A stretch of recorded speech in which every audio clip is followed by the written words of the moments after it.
A very good evening, everyone, and welcome to our seventh session, Rashes. I am Abhinanda Pal, a final year medical student at the State University College. Before starting, I would request all attendees to kindly turn off your microphones and switch off your video so that there's no disturbance in the session. With me, I have Ishita Gupta, who's the Chief Administrative Head, and she'll be handling the presentation today. We also have Ishmanjot Kaur, the State Head of Punjab, who will be co-moderating the event with me. Today's session is on the cardiovascular system, and as a presenter, we have Mehak Shadat Puri. As a supervisor, we have Dr. Jobanpreet Singh Deol. Sir is a third-year postgraduate medicine resident at Vardhaman Mahavir Medical College and Safdarjung Hospital in New Delhi. We welcome you on board, sir. I would now request Mehak to kindly take over. Thank you, Abhay. Good evening, everyone. I am Mehak Shadatpuri, final year student of MGM Medical College, Navi Mumbai. Today, I'll be presenting the case report. So, shall I start? Yeah. Mr. Ashish Kumar, a 35-year-old man, complained of exertional dyspnea from last 4-5 months and intermittent palpitations. He gave a history of having migratory joint pain involving the large joints and recurrent sore throat in his childhood. On examination, pulse is irregular. There was loud S1 and a mid-diastolic murmur in the apical area. There were no signs of inflammation in the joints. Next slide, please. Demographics. Mr. Ashish Kumar, 35-year-old male, right-handed, resident of Ramnagar, Delhi, was a graduate and an accountant by occupation.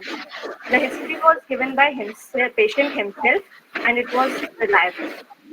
Next slide, please. The chief complaints were shortness of breath upon exertion since 4-5 months and abnormal awareness of heartbeat since 4-5 months. Next slide. History of presenting illness. The patient was apparently all right 5 months back when he experienced difficulty in breathing on exertion. It was progressive in nature. The symptoms don't exaggerate on exposure to allergens.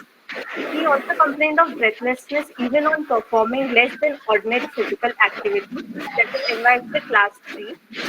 It was accompanied with abnormal awareness of heartbeat, which was progressive in nature. He complained of palpitation on performing ordinary physical activities, which was relieved on taking rest, that is NYHA class 3. The abnormal rhythm showed no relation with meals or posture, but was relieved on rest. It was not associated with chest pain, sweating, anxiety, and symptoms. There was no history of intermittent claudication. One point over here.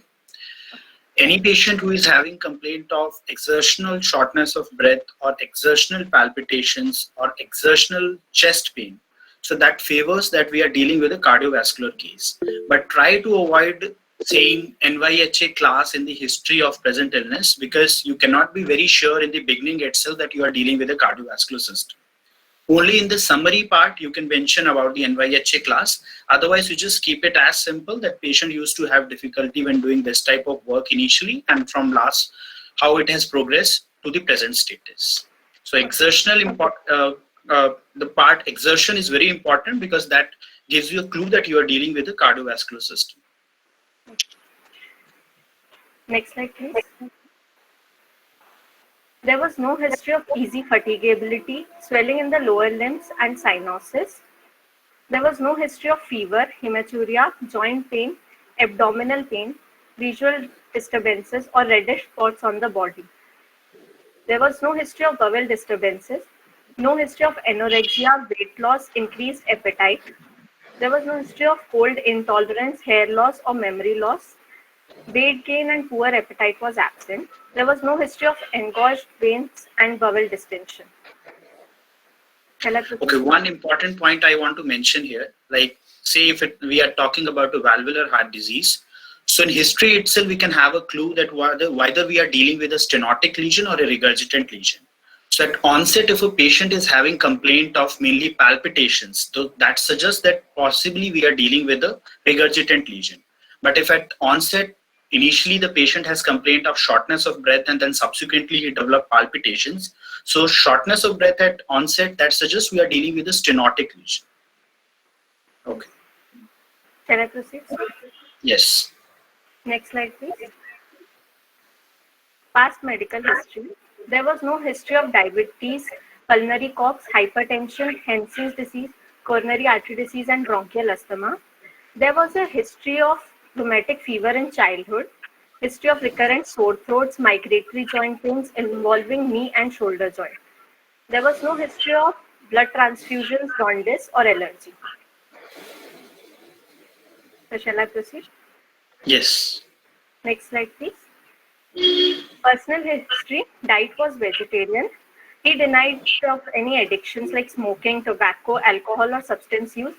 He was married with two children. High risk behavior was absent. Family history. There was no history of similar illness in the family. The socioeconomic status was lower middle class and there was no overcrowding. Yes, it's very important to ask for overcrowding, in particularly if we are discussing any valvular heart disease, because overcrowding is a very important risk factor for acute rheumatic fever. So very simple, overcrowding, if any two people of opposite sex more than 9 years of age are residing in the same room, so that is the criteria for overcrowding, unless they are not a husband and wife. So if two people of opposite sex more than 9 years of age are living in the same room, so it is an important criteria for overcrowding. Yes, you can proceed. Next slide, please. Treatment history. There was history of IV injection every 3 weeks and there was no other surgical history. So very important clue again here that there is a history of IV injection every 3 weeks. So possibly the patient is on benzathine penicillin prophylaxis for acute rheumatic fever and rheumatic heart disease. So that makes your diagnosis more conclusive if patient is giving such type of history. Next slide, please. Summary. The system likely involved in this case is cardiovascular system. The likely etiology is valvular heart disease. The second possibility is cardiomyopathy. The differential diagnosis for this case may be congenital heart disease, which is already ruled out, infective endocarditis, already ruled out, floppy mitral valve syndrome, which is a disease of middle-aged females. Usually it's asymptomatic, so it's ruled out, and coronary artery disease. Since there was no history of intermittent claudication and no risk factors, that's also ruled out. So why we are saying that it's a cardiovascular system? So as I've already mentioned that there is a history of exertional dyspnea and there is a history of palpitations. So that favors the cardiovascular cause, because palpitations as such is not seen in any pulmonary cause except for bronchial asthma, or if there is severe hypoxemia, that can only result in palpitations. And exertional, because it is exertional, so it again more favors the cardiovascular cause. And also the patient is giving history of IV injection every 3 weeks, so that favors the rheumatic heart disease. And there is history of migratory joint pain, recurrent sore throat, so again a background of acute rheumatic fever. So that's why we are saying that we are dealing with a cardiovascular disease. But yes, cardiomyopathy can also again result in palpitations. It can again present in exertional dyspnea. And the rest, as if she has rightly said, that congenital heart disease is ruled out because the age is 35 years. There is no a prolonged history, and there is no history of cyanotic spells. Infective endocarditis ruled out because there is no fever, there is no joint pains accessed presently to the patient, and there is no and floppy mitral valve syndrome, as she has told, that it's a disease of middle-aged females. It is usually asymptomatic and it is incidentally detected. And coronary artery disease, yes, there is no risk factors, there is no family history, there is no history of intermittent claudication or peripheral vascular disease or any other atherosclerotic phenomenon. So shall I proceed? Yes. Next slide, please. General examination. Patient was examined in broad daylight with due consent. He was conscious, cooperative, and well oriented to time, place, and person. He was moderately built and well nourished. He was afebrile at the time of examination. The pulse was 78 beats per minute in the right radial artery, irregularly irregular, low volume, normal in character, bilaterally equal. There was apex pulse deficit present of more than 10 beats per minute. There was no radioradial or radiofemoral delay, and vessel wall was not palpable. All peripheral pulses were felt. There was no carotid bruit or shudder.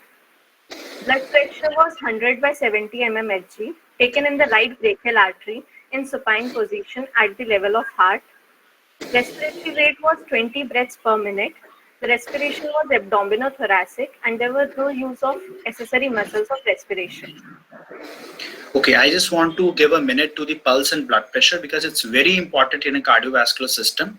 So each and every point holds importance when we talk about the pulse. So 78 beats per minute, right radial artery, fine. Then there is an important point here, irregularly irregular. So we must know the causes of irregularly irregular pulse. So apart from atrial fibrillation, atrial or ventricular premature beats, and atrial flutter with variable block. These are three important causes of irregularly irregular pulse. Now there comes the importance of apex pulse deficit, which is more than 10 per minute in this patient. So if it is more than 10, it favors that we are dealing with a case of atrial fibrillation. And if it is less than 10, then likely the patient is having ventricular premature beats. Another difference is if you ask the patient to do exertion, and if ventricular premature beats, they usually disappear. But atrial fibrillation, it persists or it rather increases. Another important clue is in the JVP. If you can see the A waves in JVP, likely it is a case of ventricular premature beats, while in that of atrial fibrillation, A wave is absent. So these are the 3 points which can distinguish between the ventricular premature beats and atrial fibrillation. Then low volume. So generally in stenotic lesions, we can have low volume like in atrial stenosis, or in severe mitral stenosis, we can have low volume. And character is very important, and mind you, the volume and character that is seen in carotid artery, while if you talk about the rate and rhythm, that is assessed in the radial artery. So character, if I talk about, so in mitral stenosis, we can have hypodynamic pulse. In mitral regurgitation, we can have hyperkinetic pulse. That means large amplitude pulse can be there. In aortic stenosis, again we have low amplitude pulse, which is slow rising, and it has a delayed peak, which is called as pulsus parvus et tardus. And in aortic regurgitation, we have water hammer pulse or Corrigan's pulse. That means it is rapidly rising pulse with a sudden collapse. So it is, you can look for the Corrigan's pulse or water hammer pulse. For that, you have to raise the hand of the patient. So from character itself, you can have a clue that which valvular lesion you are probably dealing with. And bilaterally equal, very important, because if there is a discrepancy in the bilateral arm, so probably we are dealing with a supravalvular aortic stenosis or coarctation of aorta.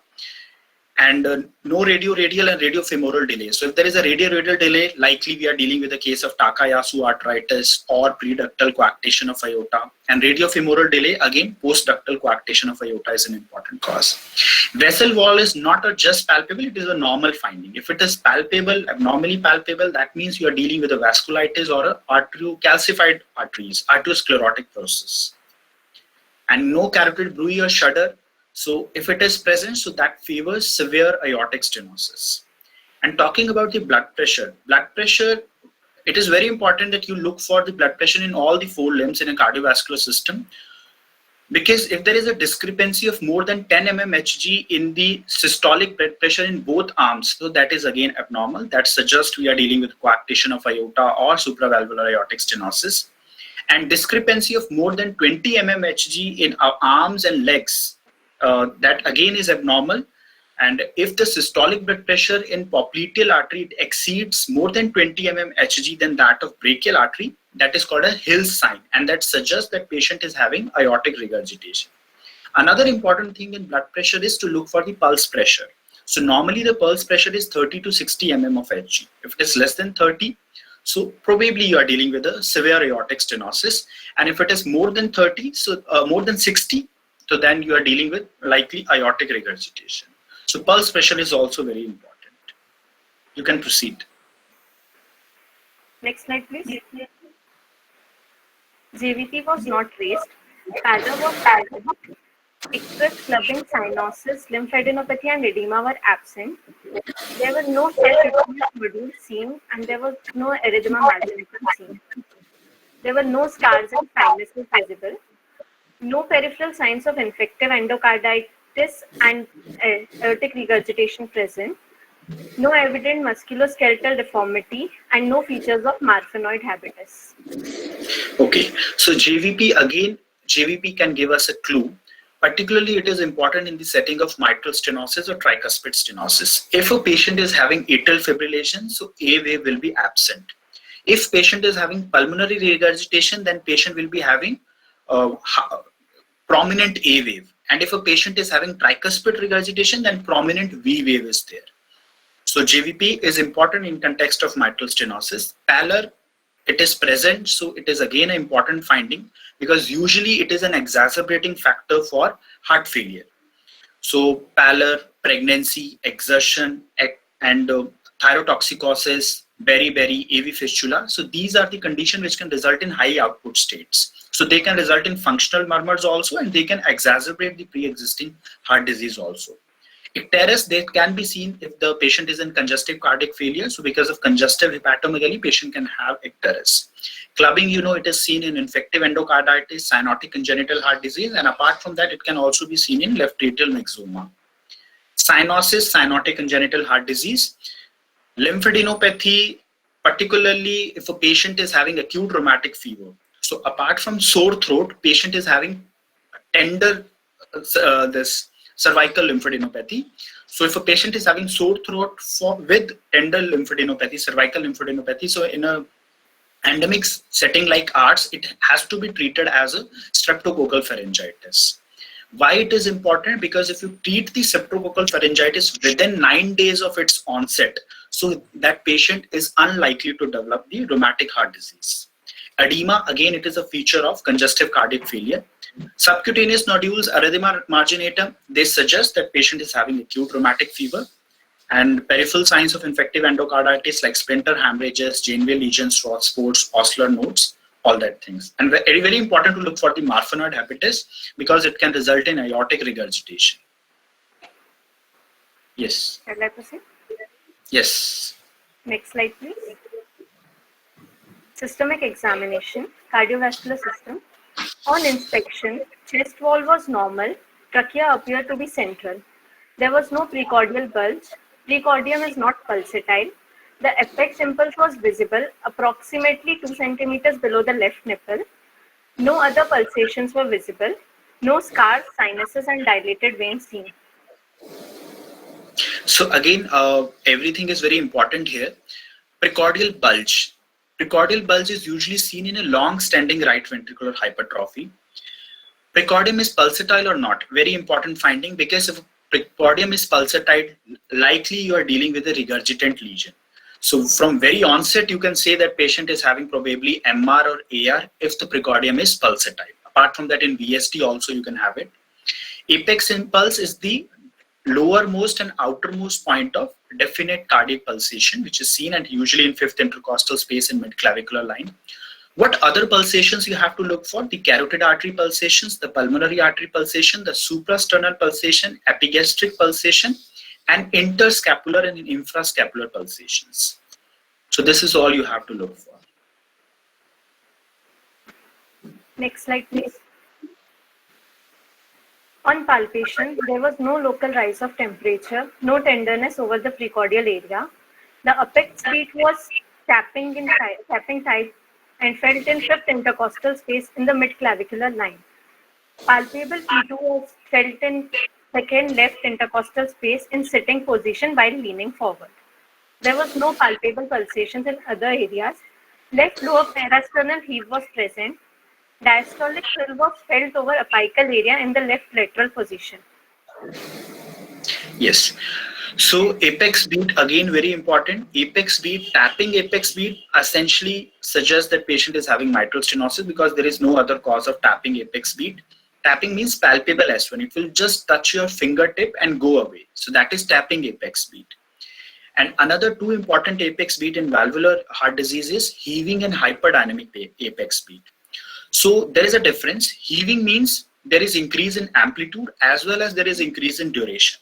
While hyperdynamic means there is only increase in amplitude, but duration remains the normal. Duration, I means the normal thrust of apical impulse lasts for less than 1/3 of systole. So if it is more than 2/3 of systole, so that it is heaving. If it is less than 2/3 of systole, so it is called as hyperdynamic apex beat. But apart from that, hyperdynamic apex beat, it localizes to more than one intercostal space. Normal apex beat localizes to only one intercostal space, 2.5 centimeters square.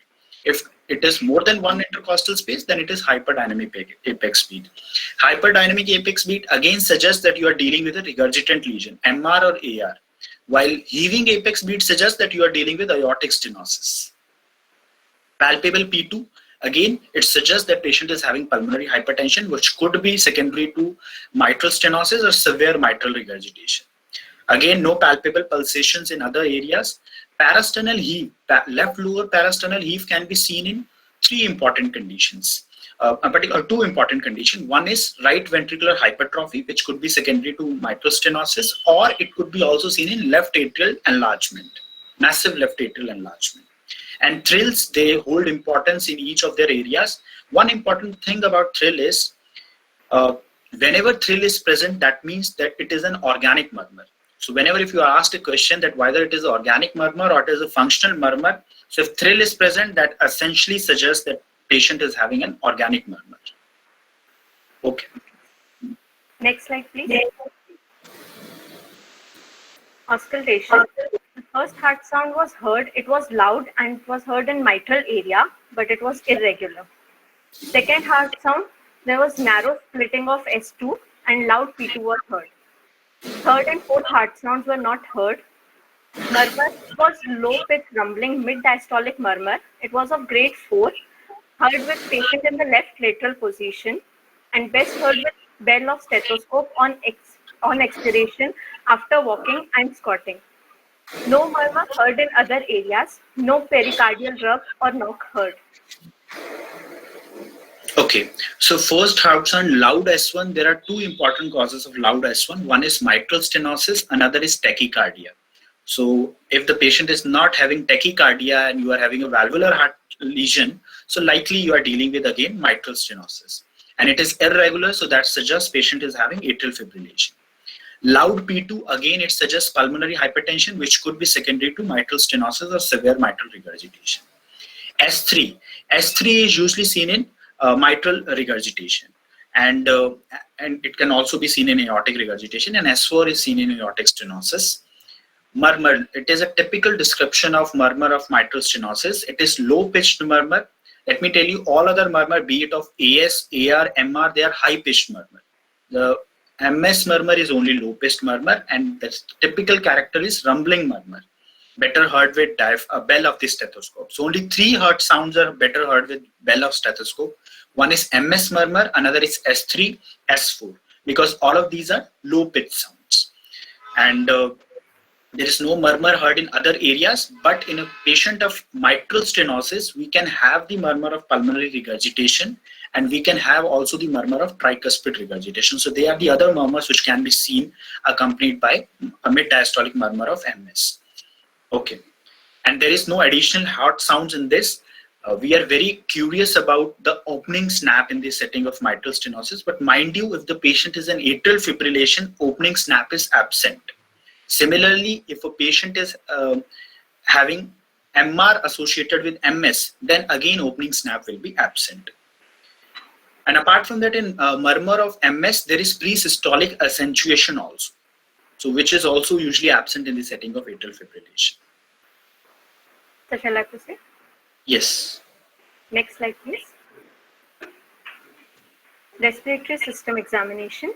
Chest wall was bilaterally symmetrical. Trachea appeared to be central. Respiratory movements were bilaterally equal, and there was no use of accessory muscles. On percussion, resonant mode was heard. Air entry was bilaterally equal. Breath sounds were vesicular breath sounds, and there was no adventitious sounds or pleural rub heard. On per abdomen examination, shape of the abdomen was normal. All quadrants moved equally with respiration. The abdomen was soft, non-tender, no organomegaly or no fluid present. The hernial sites appear to be normal. Shall I proceed? Yes. Next slide, please. CNS examination. Patient was conscious, cooperative, and well-oriented. Higher functions were normal. Motor system examination was normal. All the cranial nerves were normal, and sensory system examination was normal. Next slide, please. The probable diagnosis of this case would be valvular heart disease, most likely mitral stenosis with pulmonary hypertension and right ventricular hypertrophy, and associated with atrial fibrillation, most probably due to rheumatic heart disease with no signs of infective endocarditis or heart failure. Okay, so I think it's very obvious that it is a valvular heart disease. Mitral stenosis we are saying because we classically encounter tapping apex beat, and there is mid-diastolic rumbling murmur, better heard in with the bell of the stethoscope in mitral area. Pulmonary hypertension because P2 is loud, and right ventricular hypertrophy because there is a left lower parasternal heave, and atrial fibrillation because the pulse is irregular, and S1 is also irregular. Why it is rheumatic heart disease? Because it is the most common cause of valvular heart disease in our setting particularly, and the age also supports that. Acute rheumatic fever usually occurs in the age group of 5 to 15 years, while rheumatic heart disease, the most common age is 25 to 40 years. No signs of infective endocarditis, then there is no signs of heart failure. So yes, this is the most likely diagnosis in this case. Next slide, please. So can you please explain the different types of murmur? Okay, so because we have this case of mitral stenosis, so we'll start with mid-diastolic murmur. The most important cause is mitral stenosis. So as I've told you, mitral stenosis, mid-diastolic murmur is low pitch. It is rumbling in character. It is best heard with bell of the stethoscope in the mitral area, and there is no radiation of this murmur. Yes, it is better heard in left lateral position and within breath held in expiration. All the left-sided murmurs are better heard in expiration, and all the right-sided murmurs are better heard in inspiration. And it is associated with opening snap and pre-systolic accentuation. But mind you, in the setting of atrial fibrillation, both of these things are absent. And another important thing is there are other causes of mid-diastolic murmur also, like we can have Austin-Flint murmur, we can have Carey-Coombs murmur. Let me tell you, this opening snap and pre-systolic accentuation is absent in both of these conditions. So if a patient is having opening snap and pre-systolic accentuation, so essentially you can label it as a case of mitral stenosis because it is not present in either Carey-Coombs murmur or Austin-Flint murmur. Yes, it do increase with mild exercise. Another important mid-diastolic murmur is that of what we were mentioning right now only, Carey-Coombs murmur. So this mitral stenosis is the most common valvular lesion in rheumatic heart disease, while mitral regurgitation is the most common valvular lesion in acute rheumatic fever. So in acute rheumatic fever, there is edema of mitral valve. So when blood flows across that edematous mitral valve, so again it results in a mid-diastolic murmur, which is called as Carey-Coombs murmur. But that Carey-Coombs murmur is transient. It is not associated with opening snap and pre-systolic accentuation. Another important mid-diastolic murmur is Austin-Flint murmur. So Austin-Flint murmur is seen in the setting of aortic regurgitation. So the regurgitant jet of aortic regurgitation that will impinge upon the leaflets of mitral valve. So mitral valve is not able to open properly because there is a regurgitant jet which is impinging upon it. So there is a reduced orifice size, so that will result in a mid-diastolic murmur. Again, that Austin-Flint murmur is not associated with opening snap and pre-systolic accentuation. And because this is a functional murmur, so thrill is also absent in this case. Another mid-diastolic murmur is that of left atrial myxoma.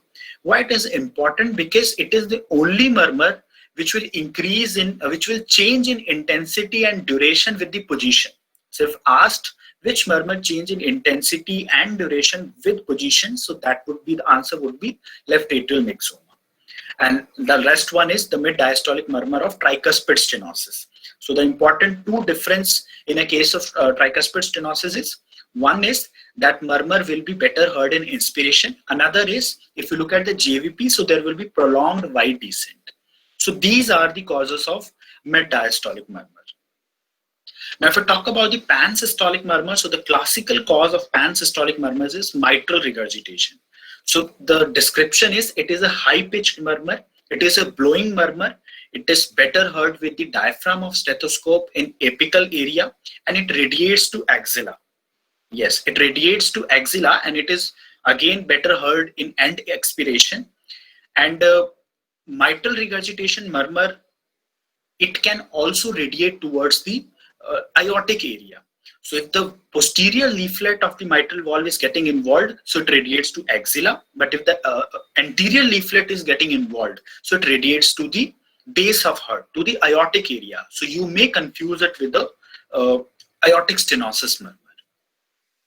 And apart from mitral regurgitation, we can have the pansystolic murmur in the case of tricuspid regurgitation. But that murmur will be better heard in the left lower parasternal area, and Carvalho sign is present. Carvalho sign means that the murmur of DR, it increases with inspiration, and it usually does not radiate to axilla. So this will distinguish it from the murmur of mitral regurgitation. Apart from that, pansystolic murmur can also be heard in ventricular septal defect. So in ventricular septal defect, again, you can have pansystolic murmur, but it will radiate to the right side of the chest. And you will have additional findings because of pulmonary hypercirculation. And these are the important causes of pansystolic murmur. If I talk about the aortic stenosis murmur, so aortic stenosis murmur, it is a high-pitched murmur. It is a ejection systolic murmur. It is a mid-systolic murmur, high-pitched murmur, and the character is rasping character, rasping and decrescendo in nature, and it can radiate to the carotids. And if it is palpable, that is called as carotid shudder. If I talk about the aortic regurgitation, so aortic regurgitation murmur is again blowing in nature. It is an early diastolic murmur, and it is heard in neo-aortic area. Neo-aortic area is third intercostal space on left side. So these are the important murmur. Apart from that, we can have continuous murmurs like in PDA, in rupture of sinus valsalva, in coronary AV fistula, and there are many more causes in which we can have continuous murmur. And one important thing I want to mention about is the dynamic auscultation. Dynamic auscultation means you do some maneuvers and you look at the effect on the murmurs. So dynamic auscultation is particularly important for HOCM and MVP murmur because they behave differently from that of the rest of the murmurs. As I've told you, by and large, the left-sided murmurs, it increase with inspiration, and right-sided murmur, left-sided murmur increase with expiration, and right-sided murmur increase with inspiration. 1 minute.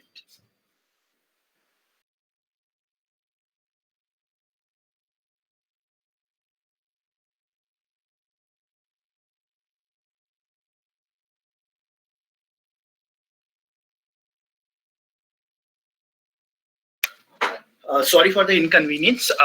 So whenever there is an increased flow on the left side of the heart, so the left-sided murmurs, they usually increase. Okay, but when there is decreased flow on the left side of the heart, so the left-sided murmurs, they usually decrease. But in the case of HOCM and MVP, they behave differently. So if there is reduced flow, like that in Valsalva maneuver, and if you ask the patient to stand suddenly, so in that case, the murmur of HOCM and MVP will rather increase. And if there is increased flow on the left side of the heart, like if you ask the patient to do the squatting or if you ask the patient to do the hand grip, so in that case, the murmur of HOCM and MVP will decrease. So they behave differently from rest of the murmurs. So this is all about the murmurs from my side.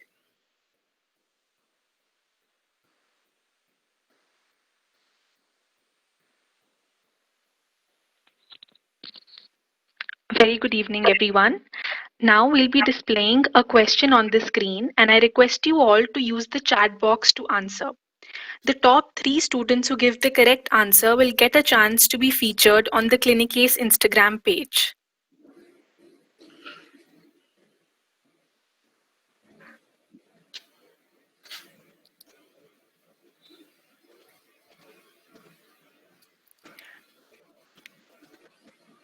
Ishita, okay. The question is, in which position is the mid-diastolic murmur best heard?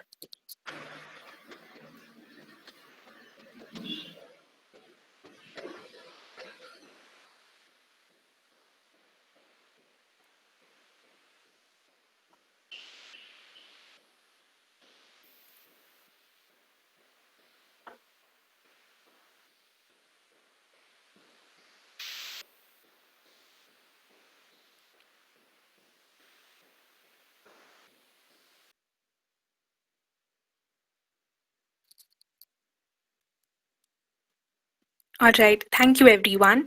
I would like to thank Dr. Jobinpreet Singh Deol for taking out his valuable time, and also Mehakdeep Shadatpuri for this informative and amazing presentation. Thank you so much, sir. And this session will be uploaded on our YouTube channel within an hour. And please do follow our Instagram Clinicase page. Thank you. Thank you so much. So anything else you would like to say? No, if you have any doubt, you can ask me. Otherwise, it's all fine. All right, sir. Thank you so much. Okay, my pleasure.